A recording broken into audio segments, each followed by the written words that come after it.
কোটি টাকার ঔষধ নিয়ে আবারও বন্যা দুর্গত মানুষের পাশে বদরুদ্দিন আজমল।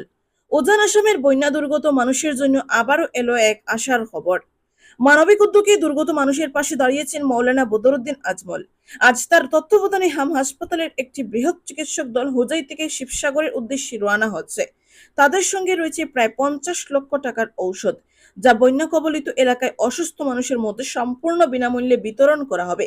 পাশাপাশি চিকিৎসকরা সরাসরি দুর্গত এলাকায় গিয়ে রোগীদের স্বাস্থ্য পরীক্ষা, চিকিৎসা ও প্রয়োজনীয় পরামর্শ প্রদান করবেন। মানুষের দুঃসময়ে শুধু সমবেদনা নয়, বাস্তবিক সহায়তা পৌঁছে দেওয়াই এই উদ্যোগের মূল লক্ষ্য। এ কারণেই বন্যা দুর্গত মানুষের জন্য শুরু হয়েছে এই বিশেষ চিকিৎসা সেবা অভিযান।